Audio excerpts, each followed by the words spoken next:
Rahayu, Rahayu, Rayu Sagung Tumati Om Swastiastu, Namo Buddhaya, Salam Om Wilaheng Mastonomo Sidam Sekaring Bono Langgeng, Hong Ulun Basuki Langgeng. Assalamualaikum warahmatullahi wabarakatuh. Pemirsa Cahaya Batin, pintu gerbang kesadaran bangsa Nusantara.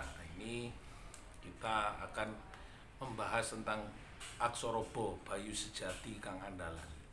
Bayu Sejati Kang Andalani ini adalah badan kita yang sebenarnya terbatas, tapi sebenarnya ketika kita sudah mengenal Allah, maka kemampuan manusia itu menjadi tidak terbatas. Yang tadinya hanya bisa makan minum, besoknya bisa nyupir truk, besoknya lagi bisa nukangi, besoknya lagi bisa nyuci, besoknya lagi bisa gendong bayi, besoknya lagi bisa masak, besoknya lagi bisa menenangkan cucu atau anak. Nah ini, tapi sebenarnya siapa yang ngajari? Nah, Bayu Sejati kan. Kemampuan manusia sebenarnya sangat terbatas, tapi Allah menciptakan manusia menjadi tidak terbatas. Itu di dalam aksara Jawa sudah kita ditunjukkan bahwa sebenarnya yang berkuasa di dalam diri kita itu adalah Allah, karena kita adalah Datullah. Nah, karena kita Datullah tumatining datan pokang winangenan, dohir kita itu adalah kuasanya, maka kita harus memberikan kuasa. Hanya karena kekarepanmu dhewe sing nyiptakno pikiran sing enggak, maka akhirnya datang dununge pikiran ciptaane akal, ciptano hati ora bakalan sampurno manembah marang Gusti. Ayo paman, mungkin ada yang kepingin ditanyakan sedikit saja. Kalau semua ada, opo kok awakmu kok iso ngene, kok iso ngene. Semua peristiwa hanya Allah yang berkuasa.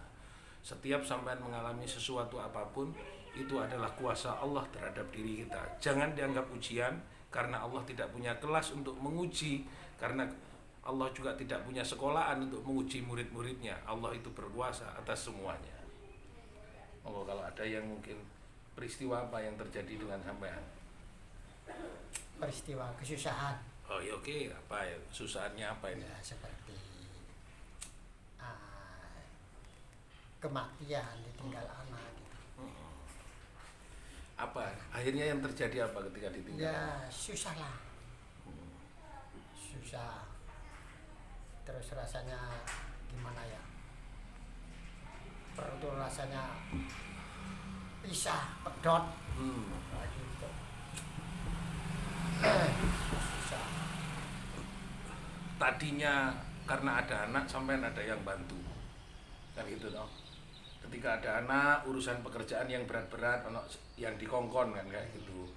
Mungkin untuk ke pasar, untuk menyelesaikan pekerjaan yang ringan-ringan. Iya. Tapi setelah tidak ada anak, akhirnya sampai tidak ada yang bantu. Terus itulah sebenarnya Allah menciptakan ilmu kepada kita.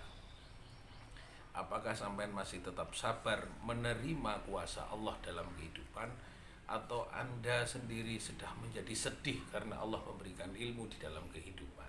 Jadi kalau sekarang sudah enggak keberatan lah, sudah biasa.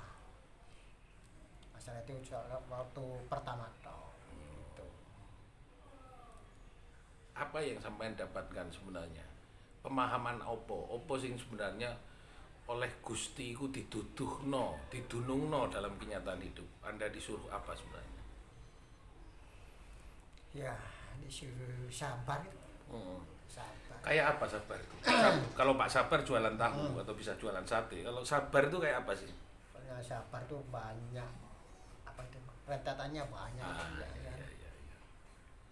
Jadi sabar itu tidak nampak ya, tapi ada. Ya sabar nerimane iku sing abot. Iya. Nah, lek sabare sabar bisa sabar, tapi nerimane iku sing abot. Ya. Harusnya ditaruh di mana? Neriman itu ditaruh di akal atau di hati? Ya taruh di hati. Oke. Masih tingkatannya hati. Ya. Kalau sudah neriman itu tidak di pikiran, tidak di akal, juga tidak di hati, berarti menerima kenyataan yang sebenarnya sudah tidak menggunakan akal dan pikiran dan tidak menggunakan hati. Hanya batinullah, bukan hati manusia, tapi tempatnya Allah sendiri bersemayam. Itulah pemirsa Cahaya Batin mengajarkan ilmu, walaupun sudah kita sepuh gitu, katanya Pak Selamat sudah mau menuju kiamat badan kita wis tuwek kabeh, tapi Allah masih punya kesempatan untuk memberikan pembelajaran terhadap batin kita. Makanya cahaya batin itu adalah tempat yang sempurna. Semoga ini bermanfaat. Rahayu.